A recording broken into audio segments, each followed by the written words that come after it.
구독, 좋아요 꾹꾹 눌러주세요. 코리아 남북한 통일이 이루어집니다. 저는 김정은입니다. 제 진실한 이야기를 들어주세요. 기아버지의 유언과 제가 짊어진 무거운 십자가. 안녕하세요. 저는 김정은입니다.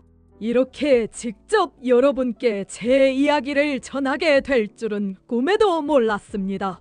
지금 제가 이 글을 쓰고 있는 이유는 세상에 떠도는 수많은 소문들과 억측들 속에서 진실이 묻히고 있기 때문입니다.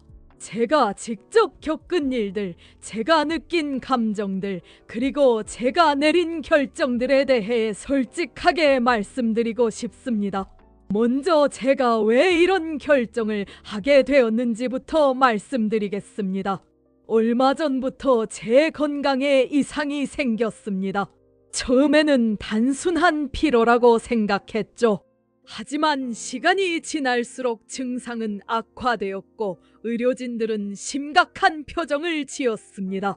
그 순간 제 머릿속에는 아버지 김정일 동지가 돌아가시기 전 마지막으로 하신 말씀이 떠올랐습니다. 정은아, 이 나라를 지키는 건 결코 쉬운 일이 아니다. 하지만 너는 해낼 수 있을 것이다. 다만 기억해라. 진정한 지도자는 자신의 약함도 인정할 줄 알아야 한다는 것을. 당시엔 그 말씀의 의미를 완전히 이해하지 못했습니다. 하지만 지금은 알겠습니다. 아버지께서는 이미 이런 순간이 올 것을 예견하고 계셨던 것 같습니다. 제가 권력을 물려받았을 때 저는 고작 28살의 청년이었습니다. 할아버지 김일성 주석님과 아버지 김정일 동지의 그림자는 너무나 컸고 저는 그 무게에 짓눌릴 것만 같았습니다.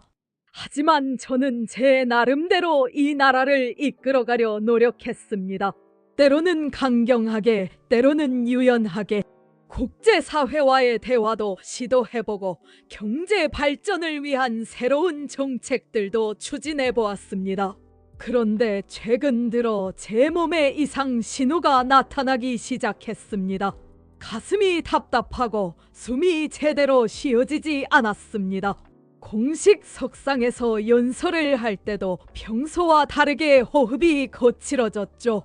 의료진들은 저에게 즉시 치료를 받아야 한다고 말했지만 저는 망설였습니다. 이 사실이 알려지면 나라 전체가 혼란에 빠질 것이 뻔했기 때문입니다. 하지만 어느 날 밤 집무실에서 일하던 중 갑자기 가슴에 극심한 통증을 느꼈습니다. 그 순간 저는 깨달았습니다. 더 이상 숨길 수 없다는 것을, 그리고 제가 이 나라와 국민들에게 솔직해야 한다는 것을 말입니다. 저는 의료진들과 긴급 회의를 가졌습니다. 그들은 제게 심각한 심장 질환이 있으며 즉시 수술을 받지 않으면 생명이 위험할 수 있다고 말했습니다. 그 순간 제 앞에는 두 가지 선택지가 놓여 있었습니다. 계속 숨기고 버티다가 최악의 상황을 맞이할 것인가, 아니면 국민들에게 진실을 말하고 치료에 전념할 것인가. 저는 후자를 선택했습니다. 아버지께서 말씀하신 것처럼 진정한 지도자는 자신의 약함도 인정할 줄 알아야 한다고 생각했기 때문입니다. 그리고 무엇보다 제가 사랑하는 이 나라와 국민들에게 거짓말을 하고 싶지 않았습니다. 승수술대 위에서 본 진실과 권력의 무게, 수술을 결정한 후 저는 제일 먼저 여동생 여정이에게 이 사실을 알렸습니다. 여정이는 처음에 믿을 수 없다는 표정을 지었다가 곧이어 눈물을 흘리기 시작했습니다. 오빠, 정말 괜찮을 거죠? 우리 아버지처럼 그런 일은 없을 거죠? 여정이의 떨리는 목소리를 들으며 저는 제가 단순히 한 개인이 아니라는 것을 다시 한번 깨달았습니다. 제 건강 하나가 수많은 사람들의 운명과 직결되어 있다는 무거운 현실 말입니다. 저는 여정이에게 말했습니다.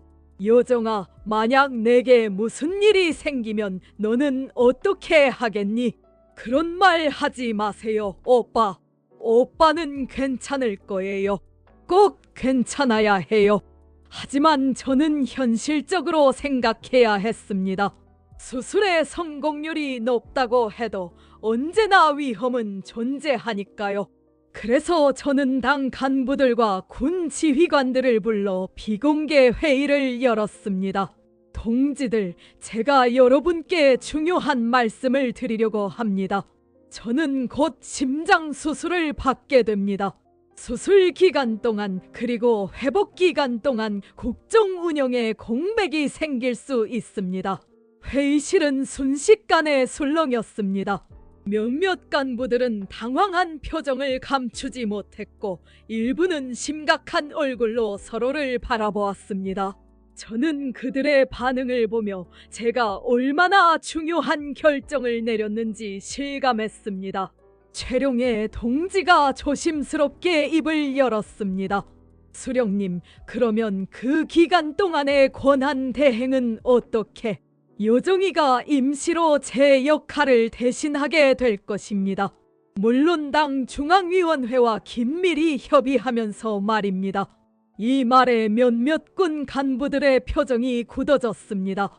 아직도 여성 지도자에 대한 거부감을 가진 이들이 있다는 것을 저는 알고 있었습니다. 하지만 여정이는 제가 가장 신뢰하는 사람이었고 무엇보다 이 나라를 진심으로 생각하는 사람이었습니다. 수술 전날 밤 저는 잠을 이룰 수 없었습니다. 창밖으로 보이는 평양의 야경을 바라보며 제가 지금까지 해온 일들을 돌이켜보았습니다. 핵무기 개발, 경제 제재, 국제적 고립, 때로는 제가 올바른 길을 걷고 있는 것인지 의문이 들기도 했습니다. 하지만 한 가지는 확실했습니다. 저는 언제나 이 나라와 국민들을 생각하며 결정을 내렸다는 것입니다. 비록 그 방법이 때로는 극단적이었을지라도 제 마음속에는 언제나 조선민주주의인민공화국에 대한 사랑이 있었습니다. 수술 당일 아침 의료진들이 저를 수술실로 데려갔습니다. 마취가 시작되기 전 마지막 순간 저는 하늘에 계신 할아버지와 아버지께 마음속으로 말씀드렸습니다. 할아버지, 아버지, 제가 이 나라를 잘 지켜나갈 수 있도록 도와주세요. 그리고 만약 제게 무슨 일이 생기더라도 이 나라가 올바른 길로 나아갈 수 있도록 지켜봐 주세요. 마취에 빠져들면서 저는 마지막으로 여정이의 얼굴을 떠올렸습니다. 그리고 생각했습니다. 이제 정말로 이 나라의 미래를 다음 세대에게 맡겨야 할 때가 온 것일까? 전 깨어나 보니 달라진 세상, 그리고 예상치 못한 진실. 수술 후 의식을 되찾았을 때 제일 먼저 보인 것은 여정이의 울먹이는 얼굴이었습니다. 그 옆에는 의료진들이 안도의 표정을 짓고 있었고 조금 떨어진 곳에서는 최룡의 동지를 비롯한 당 간부들이 조심스럽게 저를 지켜보고 있었습니다. 오빠, 정말 다행이에요. 수술이 성공했어요. 여정이의 목소리에서 지난 며칠간의 걱정과 불안이 고스란히 느껴졌습니다. 저는 힘겹게 입을 열어 물었습니다. 제가 얼마나 오래 잠들어 있었나요? 의료진 중 한 명이 대답했습니다. 수령님, 수술 후 회복 과정에서 5일 동안 의식을 잃고 계셨습니다. 하지만 이제는 완전히 안전합니다. 5일. 저에게는 짧은 시간이었지만 이 나라에게는 매우 긴 시간이었을 것입니다. 저는 여정이에게 물었습니다. 그동안 나라는 어땠니? 혹시 큰 문제는 없었니? 여정이는 잠시 망설이더니 조심스럽게 말했습니다. 오빠가 쓰러졌다는 소식이 알려지면서 여러 가지 일들이 있었어요. 일부 간부들 사이에서 권력 다툼의 조짐이 보였고 군부에서도 서로 다른 의견들이 나왔어요. 그리고 외신에서는 이미 오빠가 사망했다는 보도까지 나왔어요. 국제사회도 크게 요동치고 있고요. 그 순간 저는 깨달았습니다. 제 한 사람의 건강 문제가 얼마나 큰 파장을 불러일으킬 수 있는지를 말입니다. 그리고 동시에 의문이 들었습니다. 과연 이런 시스템이 옳은 것일까? 며칠 후 어느 정도 회복이 된 저는 긴급당 회의를 소집했습니다. 그 자리에서 저는 간부들에게 솔직하게 말했습니다. 동지들, 이번 일을 겪으면서 저는 많은 것을 깨달았습니다. 우리 체제가 한 사람에게 너무 많이 의존하고 있다는 것을, 그리고 그것이 얼마나 위험한 일인지를 말입니다. 회의실은 조용했습니다. 모든 이들이 저의 다음 말을 기다리고 있었습니다. 앞으로 우리는 좀 더 집단적인 지도 체제를 구축해야 합니다. 물론 당의 유일적 영도는 유지하되 만약의 상황에 대비한 시스템을 마련해야 해요. 이때 한 간부가 조심스럽게 질문했습니다. 수령님, 그러면 후계 구조는 어떻게 하시려는 건가요? 저는 잠시 침묵했습니다. 사실 이 질문이야말로 제가 가장 깊이 고민해온 문제였기 때문입니다. 그리고 저는 결정했습니다. 이제는 솔직해질 때가 되었다고 말입니다. 동지들, 저는 더 이상 세습이 이 나라에게 최선의 선택인지 확신할 수 없습니다. 제 아이들은 아직 어리고 무엇보다 이들에게 이런 무거운 짐을 지우고 싶지 않습니다. 이 말에 회의실은 다시 한번 술렁였습니다. 70여 년간 이어져 온 세습 체제에 대해 최고 지도자가 직접 의문을 제기한 것은 전례 없는 일이었으니까요. 그 순간 여정이가 입을 열었습니다. 오빠, 그럼 당분간은 제가 오빠를 도와서 국정을 운영하고 동시에 새로운 지도 체제에 대해 연구해보면 어떨까요? 성급하게 결정할 일은 아닌 것 같아요. 여정이의 말은 현명했습니다. 저는 고개를 끄덕였습니다. 그렇게 하겠습니다. 하지만 한 가지는 분명히 하고 싶습니다. 앞으로 우리가 내리는 모든 결정은 진정으로 인민을 위한 것이어야 한다는 것입니다. 새로운 시작을 위한 고백과 희망의 메시지. 지금 저는 평양교회의 한 요양원에서 이 글을 쓰고 있습니다. 수술 후 회복 과정에서 저는 많은 시간을 혼자 보내며 깊이 성찰할 수 있었습니다. 그리고 내린 결론은 이렇습니다. 저는 더 이상 예전의 김정은이 아니라는 것입니다. 먼저 국민 여러분께 사과의 말씀을 드리고 싶습니다. 지금까지 저는 강한 지도자의 모습만을 보여드리려 했습니다. 때로는 위협적인 발언을 하기도 하고 때로는 과도한 무력 시위를 하기도 했습니다. 하지만 그 모든 것들 뒤에는 사실 두려움이 있었습니다. 이 나라를 제대로 이끌어갈 수 있을까 하는 두려움, 국민들의 기대에 부응할 수 있을까 하는 두려움 말입니다. 이번 일을 겪으면서 저는 깨달았습니다. 진정한 강함은 약함을 인정하는 데서 나온다는 것을, 그리고 진정한 지도력은 혼자서 모든 것을 결정하는 것이 아니라 함께 고민하고 함께 해답을 찾아가는 것이라는 점을 말입니다. 앞으로 저는 좀 더 열린 마음으로 국정을 운영하려고 합니다.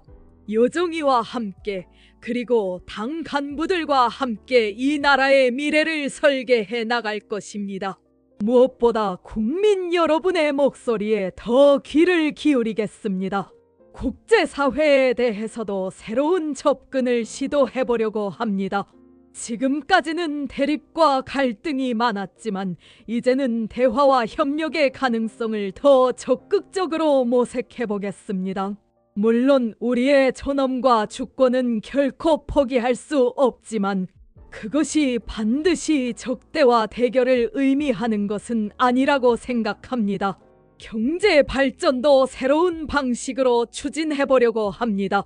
지금까지는 자력갱생에만 의존해왔지만 이제는 선택적이고 단계적인 개방도 고려해볼 필요가 있다고 봅니다. 물론 우리의 체제와 가치를 지키면서 말입니다. 가장 중요한 것은 후계 문제입니다. 저는 더 이상 무조건적인 세습이 답이 아니라고 생각합니다. 제 아이들이 성장해서 정말로 이 나라를 이끌 능력과 의지가 있다면 그때 가서 판단하면 되는 일이고, 그렇지 않다면 다른 방법을 찾아야 할 것입니다. 당분간은 여정이와 함께 집단 지도 체제를 구축해 나가겠습니다. 여러분, 저는 이제 깨달았습니다. 지도자의 진정한 역할은 영원히 권력을 잡고 있는 것이 아니라 언젠가는 더 나은 후계자들에게 더 나은 나라를 물려주는 것이라는 점을 말입니다. 그리고 그 후계자는 반드시 혈육일 필요는 없다는 것도 말입니다.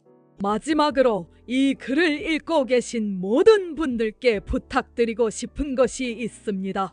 저를 너무 신화화하지도 너무 악마화하지도 말아주세요. 저는 그저 이 나라를 사랑하고 국민들을 위해 최선을 다하려는 한 사람의 인간일 뿐입니다. 때로는 실수도 하고 때로는 잘못된 판단을 내리기도 하는 불완전한 존재입니다. 하지만 한 가지는 확실합니다. 저는 이 나라와 국민들을 진심으로 사랑하고 있다는 것, 그리고 앞으로도 그 마음은 변하지 않을 것이라는 점입니다. 지금도 창밖으로는 아름다운 평양의 풍경이 보입니다. 대동강이 유유히 흐르고 시민들이 일상을 살아가는 모습들이 눈에 들어옵니다. 언젠가는 이 모든 것들이 더욱 풍요롭고 평화로워질 수 있을 것이라고 저는 믿습니다. 그리고 그날이 올 때까지 저는 제가 할 수 있는 최선을 다하겠습니다. 더 이상 혼자가 아닌 여러분과 함께 말입니다. 긴 글을 끝까지 읽어주셔서 감사합니다. 이것이 저의 진실한 고백이고 동시에 새로운 시작을 위한 다짐입니다. 김정은 드림.